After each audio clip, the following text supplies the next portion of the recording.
Welcome to Behavioral Echoes, the podcast where we explore how our individual actions resonate through our culture and shape the outcomes we see in society. I'm your host, Lisa Oborn, professional life coach, and today Christopher Eady, a psychologist, and I will be diving into a topic that hits close to home for so many of us. How our behavior defines both culture and the outcomes we claim to desire. We often hear people express a longing for justice, peace, clean air, better water, and even better government and business environments. Yet there seems to be a disconnect between what we say we want and the actions we take to achieve these goals. This incongruence is not just a personal issue, it's a cultural one.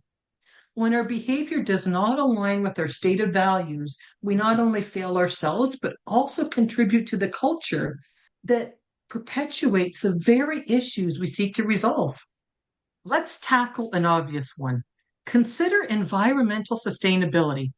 Many of us proudly identify as environmentalists. We advocate for green policies, criticize sustainable practices, and champion the cause of saving our planet. But what do our daily actions really say? Chris, your thoughts on this? Wow. Today is a really deep topic. Just imagine you're driving a car to work alone every day, in spite of the fact that you might have access to public transportation, carpool options, a bicycle, or some electric bike, etc. Or maybe you prefer buying new gadgets and clothes instead of opting for secondhand or sustainable source alternatives. Maybe you live in a sprawling suburb, perhaps even a new development that was once farmland or forest. The irony is striking. We often criticize companies for not being sustainable enough and bemoan the impact of the return to the office policies on the environment. Yet our own choices contribute to the demand that drives these corporate behaviors. By choosing convenience over sustainability, we are complicit to the very issues we criticize. And you're right. This is a very deep topic, and it's not just about environment, but it's about all of the things that we do that contribute to these massive outcomes that oftentimes don't have good results.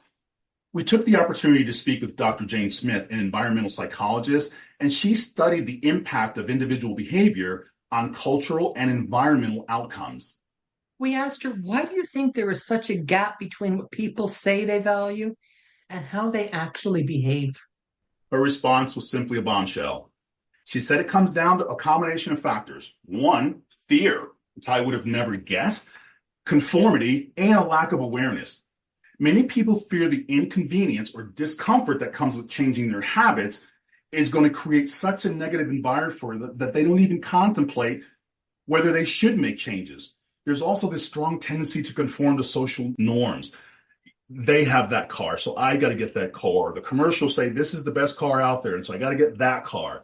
If everyone's around us is driving, buying new, and living in a spacious home, it's hard to break away from that mold.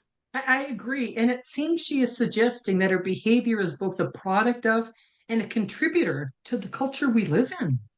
Exactly. When we choose to drive instead of taking public transit, buy new instead of used, live in resource-intensive homes, reinforce a culture of unsustainable practices. But the reverse is also true. Small, consistent changes in our personal behavior can ripple out and create a new cultural norm.